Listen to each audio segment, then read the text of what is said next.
Ako si Pusang Lagim, gumagala sa bawat kanto, sumisilip sa bawat sulok ng dilim. Madalas, sa mga paaralan ay may mga kwentong katatakutan. Handa ka na ba sa kwento ng lagim?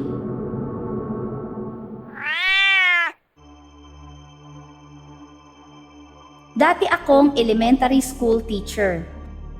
Matagal na itong nangyari, pero sariwa pa rin sa alaala ko. Hindi ko nababanggitin ang pangalan ng paaralan dahil hindi ko rin gustong maalala ng iba. Noon ay advisor ako ng grade 5 at gaya ng mga batang nasa edad na iyon, likas na silang makukulit, malilikot at parang walang kapaguran. Isa sa mga estudyanteng iyon ay si Janjan. Kung tutuusin, mabait naman ang batang iyon, hindi lang mahilig mag-aral pero puno lagi ng enerhiya lalo na kapag PE ang usapan. Ngunit napakaingay niya at lagi siyang may pakulo sa klase. Sa totoo lang, kung minsan ay nakakaaliw din ang kaniyang kakulitan pero may mga pagkakataon na sobra na at nakakapagod na siyang pagalitan.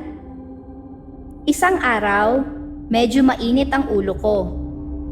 Hindi ko naman gustong dalhin sa klase ang mga problema ko, pero tao lang din ako. Naalala kong bago pumasok ay nagkaroon kami ng kaunting pagtatalo ng asawa ko tungkol sa gastusin at nadagdagan pa ng init ng panahon kaya para bang ang bilis kong uminit. Pagpasok ko sa classroom ay narinig kong maingay ang mga bata. Wala namang klase noon dahil break time, pero kakaiba ang ingay nila, mas malakas kaysa karaniwan. Napansin kong may pinapalibutan silang lahat sa gitna ng classroom at nagtatawanan. Nilapitan ko sila at nakita kong si Janjan ang pinakagitna ng eksena, hawak-hawak ang kung anumang bagay na parang ipinapakita sa kaniyang mga kaklase. Nang makita niya akong dumarating, ay bigla niyang itinago iyon sa likod niya. Lalong nag-init ang ulo ko. Pinapunta ko siya sa harap at pinapasabi ko kung ano ang hawak niya. Ayaw niyang ilabas. Pilit siyang nagtatago at pilit din akong nag-utos hanggang sa hindi ko na matiis at hinablot ko mula sa kaniya. Doon ko nakita ang isang maliit at lumang laruan na gawa sa kahoy. Hindi ko agad mawari kung anong klaseng laruan iyon. Parang munting rebulto ng tao na may nakaukit na kakaibang mukha, parang nakangisi ngunit nakakatakot. May guhit sa mata na parang umiiyak ng dugo at ang bibig ay nakabuka ng malaki na tila ba sumisigaw. Ang mga ukit ay tila pinag-isipan ngunit halatang luma na at may bakas ng pagkakagasgas. Agad ko itong kinumpiska at itinabi sa mesa ko. Tumututol si Janjan at parang gustong bawiin, ngunit matigas ang tono ko at hindi ko siya pinakinggan. Natapos ang araw na iyon at hindi ko na masyadong inisip ang laruan. Dinala ko pa rin iyon sa mesa at nakalimutang nasa drawer ko pala. Pag-uwi ko sa bahay ay bigla akong nakaramdam ng sobrang pagod. Akala ko noong una ay dahil lang sa init ng araw at sa dami ng papeles na tinapos ko. Ngunit pagsapit ng gabi, nagsimula nang sumakit ang ulo ko ng matindi. Hindi ako makatulog at kinabukasan ay nilagnat na ako. Masama ang pakiramdam ko, parang umiikot ang paligid at nagsusuka pa ako. Dahil dito, hindi ako nakapasok sa klase. Laking gulat ko nang kinabukasan ay tumawag ang isa kong kapwa guro at sinabi na hindi rin pumasok ang karamihan sa mga estudyante ko. Pare-pareho raw kami ng nararamdaman. Matinding sakit ng ulo, lagnat, panghihina at pagsusuka. Ang akala ng mga guro ay baka may nakain silang hindi maganda sa kantin kaya't iniimbestigahan iyon. Ngunit paglaon, sinabi ng mga taga-kantin na wala naman silang naibentang kakaiba at wala ring ibang klase ang nagkasakit. Tanging mga estudyante ko lamang at ako ang tinamaan. 3 araw ang lumipas at hindi pa rin gumagaling ang nararamdaman namin. Ang ilan sa mga bata ay dinala na sa health center dahil nag-aalala ang mga magulang. Ako man, hindi ko alam kung anong nangyari sa akin. Iba ito sa normal na trangkaso dahil para bang hindi ako tinatablan ng gamot at lalo lang lumalala. May mga gabi pa na nananaginip ako ng mga kakaiba. Parang hinahabol ako ng isang nilalang na kulay itim. Minsan ay nagigising akong pawis na pawis. Isang araw, binisita ako ng kumare kong guro rin para kumustahin. Nabalitaan niya ang nangyari sa akin at sa mga bata. Sinabi ko sa kaniya ang lahat at tinutulungan niya ako na isipin kung ano ba ang sanhi ng sakit. Lubhang nag-aalala na rin kasi ang mga magulang sa mga anak nila. Binanggit ko sa kanya lahat ng nangyari at doon ko lang ulit naalala ang kinonfiscate ko kay Janjan. Agad siyang napatigil at sinabing baka iyon ang sanhi. May kakilala raw siyang isang albularyo o espiritista na maaaring tumulong. Sinabi niya na ipakuha ko ang laruan sa classroom at dalhin sa bahay para makita ng espiritista. Ipinakiusap ko sa isa kong kasamahan na guro na kunin ito sa drawer ng mesa ko. Dinala niya sa akin at hindi ko alam kung matutuwa o matatakot ako nang makita ko ulit ang laruan. Mas lumala ang kilabot na naramdaman ko nang muli ko itong mahawakan. Parang mas mabigat na ang enerhiya nito at mas nakakatakot tingnan ang nakaukit na mukha. Dumating ang kumare ko kasama ang isang lalaking matanda na nagpakilalang espiritista. Pinakita ko sa kanya ang laruan. Agad siyang tumingin ng seryoso at nagsabi na hindi ito basta laruan kundi isang bagay na ginamitan ng kulam o sumpa. May nakapaloob daw na masamang espiritu dito at nakadikit na ito sa akin at sa mga batang nakakita. Sinabi niya na siya na ang bahala at kailangan lang naming ipagdasal na kayanin niyang kontrahin ito. Inilagay niya ang laruan sa isang maliit na bayong na may kasamang mga dahon at asin. May mga binigkas siyang orasyon at sinunog ang ilang dahon habang inaantig ang bayong. Umalis na siya kasama ito at para bang doon pa lang ay biglang gumaan na agad ang pakiramdam ko. Pagkaraan ng 2 araw, unti-unti akong gumaling. Bumaba ang lagnat ko, lumiwanag ang isip ko at nawala ang bangungot. Nang tawagan ko ang ilang magulang ng mga estudyante, sinabi nilang ganon din ang nangyari sa kanilang mga anak. Unti-unti ring bumuti ang pakiramdam. Walang makapaliwanag kung paano nangyari, pero kami lamang ang naka-experience noon. Nang bumalik ako sa klase, kinausap ko si Janjan tungkol sa pinagmulan ng laruan. Sabi niya, napulot lang daw niya iyon sa tabi ng kalsada habang papasok sa eskwelahan. Inakala niyang laruan lang at naisip niyang ipakita sa mga kaklase niya. Hindi niya alam na may dala itong kapahamakan.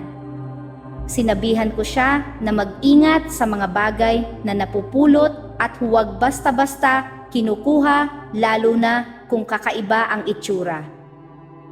Mula noon, naging mas mapanuri ako sa mga nangyayari sa paligid, lalo na sa mga bata. Hindi ko na basta-basta ipinagwawalang bahala ang mga kakaibang bagay. Ang akala ng iba, simple lang ang buhay ng isang guro. Magturo, mag-check ng papel, at magdisiplina ng mga bata.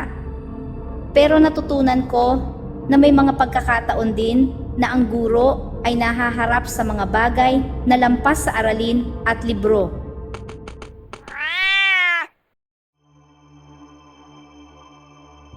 High school teacher ako noon at ngayong matanda na ako, sariwa pa rin sa alaala ko ang nangyari noong dekada 90. Isang pangyayari na hindi ko akalaing magiging bahagi ng kasaysayan ng eskwelahang pinagtuturuan ko.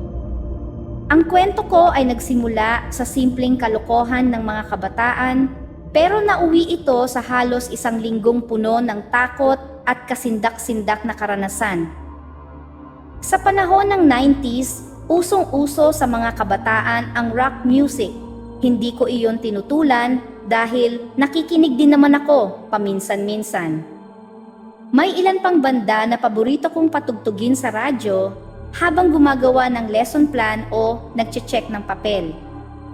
Ngunit gaya ng lahat ng bagay, laging may sumosobra. Ang ilan sa mga estudyante ay hindi lang basta nakinig, kundi ginaya na rin ang mga temang madilim at may kinalaman sa demonyo at mga espiritu. Hindi ko iyon masyadong pinansin sa simula. Isang uso lang, sabi ko.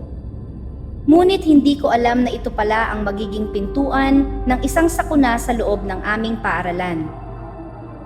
Nagsimula ito nang kumalat sa mga estudyante ang isang photocopy ng Ouija board at demon goat face.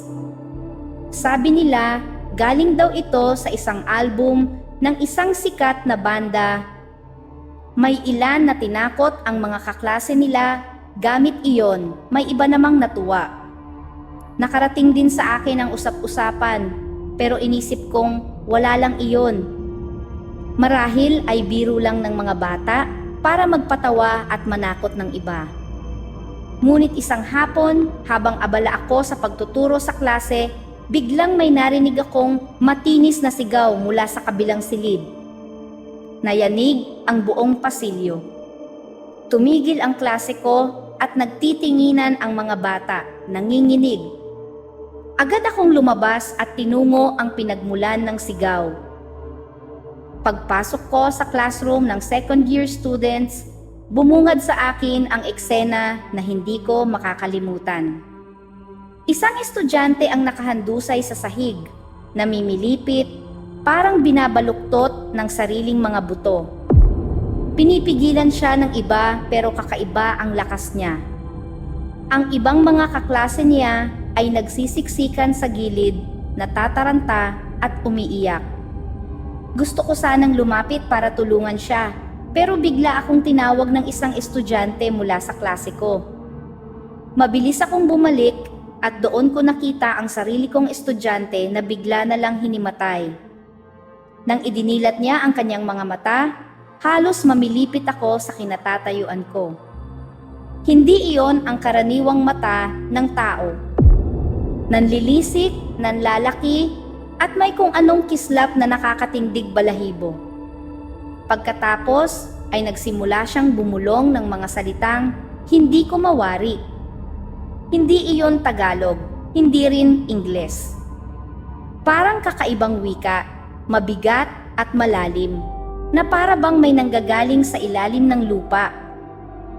Nagkagulo ang buong klase.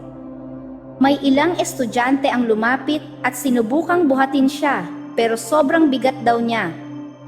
Dali-dali naming dinala sa klinik ang mga estudyanteng nagwala at hinimatay. Sinundo sila ng kanilang mga magulang at doon sa kanilang mga bahay na lang ipinahinga. Laking pagtataka namin nang kinausap sila ng kanilang mga magulang ay wala raw maalala ang mga bata. Hindi nila alam na nagsisigaw at nagwala sila. Para bang pinutol ang bahagi ng kanilang alaala. Inisip naming baka epekto lang ng sobrang stress o kaya'y dahil sa init ng panahon. Ngunit kinabukasan, nangyari ulit. Hindi lang isa, kundi 3 estudyante ang nagsisigaw at namimilipit.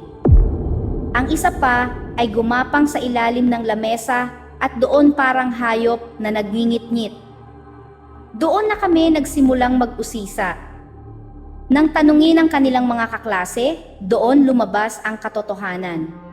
Naglaro pala sila ng Ouija board habang break time. Agad kaming nagpulong-pulong na mga guro. Ang iba ay seryoso at halatang natatakot.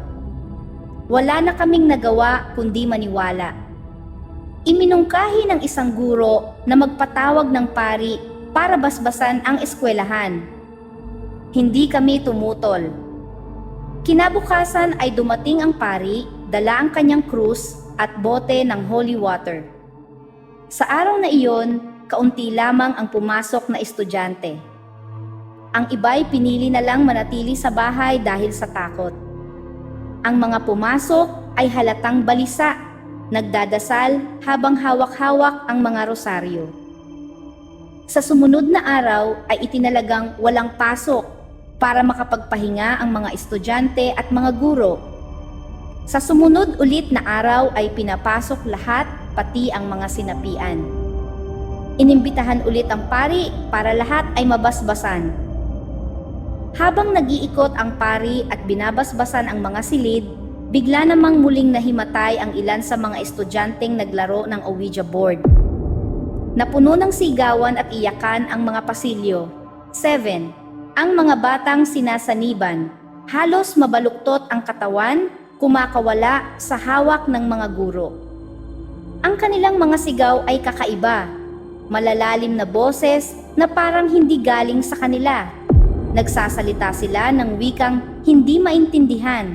May kasamang mura at pagtawa na parang demonyo. Ang mga kaklase nila ay nagsisiksikan sa sulok, umiiyak at nagdadasal. Hindi ko makakalimutan ang tunog ng kanilang mga boses. Parang sabay-sabay na umaalingaw-ngaw sa buong silid, nagdidikit-dikit, nagiging isang nakabibinging ugong. Kahit ako, nanginginig habang sinusubukang kontrolin ang klase ko. Ngunit sa gitna ng kaguluhan, patuloy ang pari sa kanyang panalangin, sa pagwiwisik ng banal na tubig at sa pagtataas ng krus. Hanggang sa unti-unti, isa-isa, ang mga bata ay natigil sa pagwawala. Natulog na lang sila bigla, para bang naubusan ng lakas. At sa mga sandaling iyon, biglang tumahimik ang buong eskwelahan, isang katahimikang nakakabingi. Walang gustong magsalita, lahat ay takot na takot. Dahil sa pangyayaring iyon, pinagdesisyonan naming sunugin ang lahat ng Ouija board na kumalat. Hinanap ang mga photocopy, tinipon sa gitna ng quadrangle, at sinunog sa harap ng pari at ng lahat ng estudyanteng naroroon. Habang nasusunog ang papel, may ilan pa ring estudyante ang nagsabi na nakaririnig sila ng mga boses na nagmumula sa usok, mga ungol at sigaw na para bang hindi matanggap ng mga nilalang na iyon na winawasak ang kanilang pintuan patungo sa aming mundo. Mula noon, hindi na muling naulit ang mga ganitong insidente sa aming paaralan. Bumalik sa normal ang klase, bumalik sa dating gulo at tawanan ng mga estudyante. Ngunit para sa akin at sa mga kasamahang guro, na saksi sa lahat, hindi iyon kailanman mabubura sa aming alaala. Ang isang linggong iyon ng gulo at takot sa aming paaralan ay nagturo sa akin ng isang aral na dala ko hanggang pagtanda. May mga bagay na hindi dapat pinaglalaruan. Hindi lahat ng uso ay para sa katuwaan lamang. May mga bagay na kung iyong gagalawin, may kapalit na higit pa sa kaya mong tanggapin. Mga kalagim, kung may nakakatakot kang kwento, pwede mong isend sa pusanglagimofficial@gmail.com. Huwag kalimutang mag-like at subscribe. Salamat sa takot. Ako si Pusang Lagim. Hanggang sa muli.